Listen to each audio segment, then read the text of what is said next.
The elevator doors slid open on the 42nd floor, and I stepped into the pristine lobby of Kang Enterprises, balancing Mr. Kang's usual morning coffee in one hand and my tablet in the other. My reflection in the polished marble caught my eye: neat black suit, hair perfectly styled, suppressants doing their job keeping my Omega scent masked. Professional. Invisible. Exactly how I needed to be. Except when his office door closed behind us. "Good morning, Jaiwan." Miho's voice wrapped around my name like silk, and I hated how my heart still fluttered after 6 months of this, whatever this was. "Mr. Kang," I replied coolly, setting his Americano on the desk. "Your 9 o'clock meeting with the Shanghai investors has been moved to 10. I've updated your calendar." His hand caught my wrist as I turned to leave. "Jaiwan." That tone. The one that made my carefully constructed walls crumble. I met his dark eyes, seeing that familiar intensity that had undone me the first time he'd worked late, loosened his tie, and asked if I ever got tired of being so perfectly controlled. "Tonight," he murmured. "My place." I should have said no. Should have ended this months ago when I realized I was falling in love with a man who would never publicly claim an Omega secretary. But I nodded, hating myself for my weakness. The day crawled by in meetings and phone calls. I organized files, managed his schedule, and ignored the knowing looks from some of the other secretaries who'd noticed Mr. Kang's gaze lingering on me a bit too long during the quarterly presentation. At 6 p.m., my phone buzzed. "Not tonight. Emergency board meeting. I'll make it up to you." Something cold settled in my stomach. The third canceled plan this month. I typed back a simple okay, and gathered my things. The company gala was in 3 days, our annual charity event where Seoul's business elite gathered to see and be seen. I'd been dreading it, knowing I'd have to watch Miho charm investors and socialites while I faded into the background with the other staff. I didn't know it would be so much worse. The Grand Millennium Hotel ballroom glittered like a jewel box. Crystal chandeliers, champagne fountains, and enough designer suits to fund a small country. I stood near the back in my rented formal wear, clipboard in hand, ensuring everything ran smoothly. Miho looked devastating in his custom tuxedo, working the room with that effortless charisma that had first captivated me. Every few minutes, his eyes would find mine across the crowd, and something warm would bloom in my chest. Then the lights dimmed. Miho stood at the podium, microphone in hand, that professional smile fixed in place. "Thank you all for coming tonight. Before we begin the charity auction, I have a personal announcement to make." My stomach dropped. Many of you know Park Saiwan, heir to Park Industries.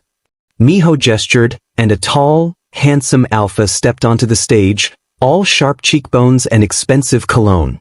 "Our families have been negotiating a merger that will revolutionize the tech industry in Asia. No. And I'm honored to announce our engagement. Saiwan and I will be married next spring." The room erupted in applause. Cameras flashed. People rushed forward with congratulations. I couldn't breathe. The champagne glass I'd been holding slipped from my fingers, shattering against the marble floor. Several heads turned, but I was already moving, pushing through the crowd toward the exit. The bathroom. I needed the bathroom. I barely made it to a stall before my suppressants failed and my scent flooded out, distressed Omega, heartbreak and honey, as I doubled over, hand pressed to my mouth to muffle the sobs. Engaged. He was engaged. To another alpha. A business arrangement, probably, but did it matter? He'd never mentioned it. Never warned me. I'd been his secret, his convenience, while he planned a future with someone else. My stomach churned violently. I gripped the toilet bowl as nausea overwhelmed me. When the heaving finally stopped, I slumped against the cold tile wall. That's when I noticed the unopened box of tampons in my purse. The tampons I'd bought 3 weeks ago and never needed. 3 weeks late. With shaking hands, I pulled out my phone and ordered an emergency pregnancy test from the 24-hour pharmacy downstairs. 15 minutes later, I was staring at 2 pink lines in a hotel bathroom while the man I loved celebrated his engagement 1 floor below. Twins. The pharmacy tech had whispered it when she saw my Omega designation. Twins were rare, precious, and almost always resulted from true mate bonds. I laughed bitterly. True mates? What a cosmic joke. My phone buzzed incessantly. Messages from Miho. Where did you go? Are you okay? Jaiwin, answer me. I turned it off. The next morning, I typed my resignation letter with steady hands. Professional. Effective immediately due to personal circumstances. I left it on his desk before dawn, along with my company badge and the spare key to his penthouse he'd given me months ago. The key felt heavy as lead when I set it down. I'd already packed my apartment, just 2 suitcases of essentials. The rest could rot for all I cared. I had savings, enough to disappear, to start over somewhere small and quiet where nobody knew Kong Miho or cared about corporate politics. My phone rang as I waited for the bus to the coast. Miho's name flashed on the screen. I watched it ring and ring until it finally stopped. Then I blocked his number. The coastal town of Yosu welcomed me with salt air and seagulls. I found a tiny apartment above a bookstore, paid 3 months' rent in cash, and finally let myself cry, for the future I'd imagined, for the alpha who'd never been mine, for my babies who would grow up without their father. But as I stood at the window watching the sunset paint the ocean gold and crimson, one hand resting on my still flat stomach, I made a promise. My children would never be anyone's secret. They would be loved, wanted, chosen. Even if their father had chosen someone else. For months in Yosu, and I'd almost convinced myself I could breathe again. Almost. The bookstore cafe where I worked smelled like old paper and fresh coffee, a combination that used to make my morning sickness worse but now brought comfort. Mrs. Han, the elderly owner, had hired me without asking questions when she saw me eyeing the help wanted sign. She probably suspected I was running from something. Most people who ended up in sleepy coastal towns were. Jai, take your break, she called from behind the counter, her wrinkled face creasing with concern. You've been on your feet too long. I nodded gratefully, settling into the worn armchair by the window. My hands instinctively moved to my rounded belly, impossible to hide now at 5 months. The twins were active today, little flutters that felt like butterflies trapped beneath my skin. Miho should feel this, a treacherous part of my mind whispered. I crushed the thought immediately. The door chimed, and my neighbor shuffled in. Kim Dae-hoon, a retired Omega professor who'd appointed himself my unofficial guardian. He carried a bag of tangerines, which he thrust at me with his usual gruff affection. Vitamin C. Good for the babies. He settled into the chair across from me, sharp eyes studying my face. You look tired. Still having nightmares? I was. Every night I dreamed of that gala. Of Miho's smile as he announced his engagement. Sometimes the dream shifted, and I was standing on that stage instead, belly swollen, while everyone laughed. I'm fine, I lied, peeling a tangerine. Dae-hoon snorted. You're a terrible liar. At least tell me you've been to the clinic for your checkup? I had. Yesterday. The doctor's words still echoed in my head. The twins are developing well, but your stress levels are concerning. Omega pregnancies require emotional stability. Is there someone who can support you? I'd lied to her too. My phone buzzed, a new number I didn't recognize. My stomach clenched. It had been happening more frequently lately. Calls from unknown numbers that I never answered, convinced somehow that Miho had found me. But that was paranoia. Seoul was hours away. He'd moved on with his perfect alpha fiancé. Jaiwin. Dae-hoon's voice cut through my spiraling thoughts. You just went pale. What's wrong? Before I could answer, sharp pain lanced through my abdomen. I gasped, doubling over, the tangerine tumbling from my hands. Mrs. Han. Call the clinic. Dae-hoon was beside me instantly, steadying me as another cramp twisted through my belly. The next hour blurred, the clinic's sterile white walls, Dr. Park's gentle hands on my stomach, the ultrasound's rhythmic whooshing of 2 tiny heartbeats. Stress-induced contractions, Dr. Park said firmly. Not labor, but a warning. Mr. Lee, you need to rest. Complete bed rest for at least a week, and I'm serious about reducing stress. Whatever you're running from, it's affecting your babies. Whatever you're running from. Everyone could see it. The weight I carried that had nothing to do with pregnancy. That night, lying in my small apartment with the ocean breeze drifting through the window, I let myself remember. Really remember. 3 months earlier. Miho's office, late evening. Rain drumming against the floor-to-ceiling windows. He'd called me in to review contracts, but the moment the door closed, his carefully controlled alpha pheromones had flooded the space, cedar and smoke, making my knees weak. "I can't focus when you're near," he'd murmured, backing me against his desk. "Do you know what you do to me, Jaiwin?" His lips had found my neck, right over my scent gland, and I'd melted. "Mr. Kong, someone could." "Miho. Say my name." "Miho." I'd breathed and he'd groaned like I'd given him everything. But he'd given me nothing. No promises. No labels. Just stolen moments and empty words. I pressed my palms against my eyes, willing away the tears. The babies kicked as if reminding me why I'd left. Why I had to stay strong. My phone lit up again. Another unknown number. But this time, a text followed. "Please, Jaiwin. Just tell me you're safe." My blood turned to ice. I knew that cadence, that formality wrapped around desperation. How had he found my number? My hands shook as I blocked it immediately. But the damage was done. He was looking. Actually looking. A knock at my door made me jump. "It's me, Dhoon. I brought soup." I let him in, grateful for the company, for anything to stop my racing thoughts. He took one look at my face and frowned. "What happened?" "He found my number," I whispered. "I don't know how, but—" "The father?" Daehoon's expression hardened. "Do you want me to call the police?" "No. He's not. He wouldn't hurt me. Not physically. Just in every other way that matters." Daehoon settled on my small couch, waiting patiently until I told him everything. The affair. The engagement. The pregnancy. Running away. By the end, my face was wet with tears I'd been holding back for months. "He doesn't deserve you," Daehoon said quietly. "Or those babies. You know that, right?" Did I? Some pathetic part of me still ached for Miho. Still remembered how he'd look at me like I was his entire world. In private, where no one could see. "I need to disappear again," I said. "If he found my number, he'll find me." "Or," Daehoon suggested carefully, "you could stay and face him. On your terms. With people who support you." I shook my head violently. "You don't understand. Miho is persistent. Powerful. If he wants something, then he should have chosen you when it mattered."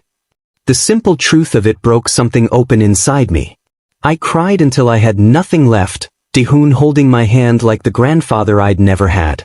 3 days later, I was restocking books when the door chimed. I glanced up, expecting a regular customer. Time stopped.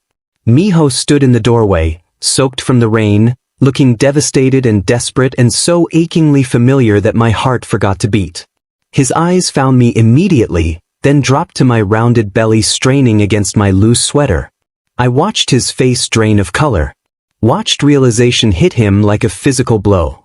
"Jaiwin," he breathed, taking a step forward. The book in my hands clattered to the floor. Behind me, I heard Mrs. Han's sharp intake of breath, Daehoon's warning growl. But all I could see was Miho. All I could feel was the twins kicking frantically, as if they recognized their father's voice. "You need to leave," I managed, my voice shaking. "Right now. Those are mine." It wasn't a question. His voice cracked on the words. "Jaiwin, those babies you're pregnant with. Leave." The word came out as a sob. He didn't move. Just stared at my belly with an expression of such raw anguish that for one traitorous moment, I wanted to comfort him. Then I remembered his engagement announcement. His choice. "Get out," I whispered. "You made your choice. I made mine." Miho didn't leave. For 3 days, he haunted Yosu like a ghost. I'd see him outside the bookstore in the morning, drenched and exhausted, dark circles under his eyes. At the market buying groceries. Walking along the beach at sunset. Always watching. Never approaching after that first day. Daehoon wanted to call the police. Mrs. Han kept a rolling pin behind the counter. But I did nothing, paralyzed between fury and a longing so intense it physically hurt. On the 4th day, he was waiting outside my apartment when I finished work. "Please," he said simply. "5 minutes. Then I'll leave if you want." The sunset cast gold across his face, highlighting how much weight he'd lost. His usually immaculate suit was wrinkled, shirt unbuttoned at the collar. He looked destroyed. He should suffer like I had. You have 3 minutes, I said coldly, unlocking my door. And you're not coming inside. We stood on the narrow landing, ocean wind whipping between us. Below, I could see Daehoon watching from his window, phone in hand ready to call for help. Are they mine? Miho's voice was raw. Does it matter? Jaewon. He stepped closer and I flinched back. Pain flashed across his face. Please. I need to know. Yes, I spat. They're yours. Twins. A boy and a girl. Happy now. He made a sound like I'd gutted him, hand reaching toward my belly before dropping. Why didn't you tell me? The laugh that escaped me was bitter. Tell you? Before or after you announced your engagement to the entire company. Was I supposed to interrupt your celebration to mention you'd knocked up your secret Omega? It's not what you think. I don't care what it is. My voice cracked. You made your choice, Miho. You chose him. You chose your company. Your merger. Your perfect alpha life. I'm just the Omega you fucked in your office. That's not true. His alpha pheromones spiked, distress and desperation, making my Omega instinct scream. Jaewon, I never wanted. The engagement wasn't my choice. You stood on that stage and smiled. Because the cameras were on. Because my father was dying and it was his last wish to see the merger secured. Miho ran his hands through his hair, composing himself with visible effort. My father had terminal cancer. He died 2 weeks after you disappeared. The engagement was his dying demand, merge with Park Industries or lose everything he built. The words hit me like cold water. Your father died? February 10th. You weren't there. I couldn't find you. I needed you and you were gone. His voice broke completely. I've been trying to break the engagement for months. I don't love Saiwon. I barely know him. Don't. I held up my hand, tears streaming down my face. Don't you dare say it now. I love you. The words exploded from him. I've loved you since you told me my tie was crooked during my first board meeting. Since you brought me coffee at midnight and stayed to help with presentations. Since you kissed me back and made me believe I could have something real. My chest felt like it was caving in. You never said. Not once. Because I'm a coward. Because you deserved better than the CEO who couldn't be seen with an Omega secretary. Because I thought I had time to figure it out. His laugh was hollow. I was going to tell you everything. Break the engagement. Go public. Then you vanished. A car pulled up, a sleek black Mercedes that looked absurdly out of place in Yosu. My stomach dropped as Park Saiwon himself stepped out, all elegant alpha confidence. Miho stiffened. What are you doing here? Cleaning up your mess, apparently. Saiwon's sharp eyes assessed me, lingering on my belly. So this is the Omega who's had you moping like a kicked puppy for months. Saiwon, I swear. Relax, Kong. I'm not here to fight. Saiwon turned to me with surprising gentleness. Lee Jaewon, correct? I apologize for intruding, but your stubborn alpha has been useless lately. Someone needs to speak sense. I don't understand, I managed. Saiwon sighed dramatically. The engagement is a sham. Miho's father and mine arranged it without consulting us. I have about as much interest in marrying him as I do in jumping off a cliff. Then why? Because I'm also in an impossible situation. Saiwon pulled out his phone, showing me a photo of himself with another man, softer features, warm smile. My boyfriend. We've been together 3 years. My family would disown me if they knew I was in love with a beta artist. My head spun. So you're both trapped by expectations, Saiwon finished. The difference is I came to broker a deal. Miho breaks our engagement publicly, I come out with my relationship. We both face the scandal together, split the corporate fallout. The board will crucify us, Miho said quietly. Probably, Saiwon agreed. But you'll have what matters. He'll have me. He gestured between us. And those babies will have their father. Unless you're too much of a coward. Miho's eyes met mine, desperate and pleading. I'll give up everything. The company, the money, all of it. Just tell me I haven't lost you. I wanted to believe him. Wanted to so badly my chest ached. But 4 months of pain wasn't erased by pretty words. You hurt me, I whispered. You made me feel worthless. I know. I'm sorry. I'm so sorry, Jaiwin. He took a careful step closer. Let me prove it. Let me show you every day that you're everything. The babies kicked hard, almost like they were voting. I pressed my hand to my belly, feeling them move. I need time, I said finally. I need.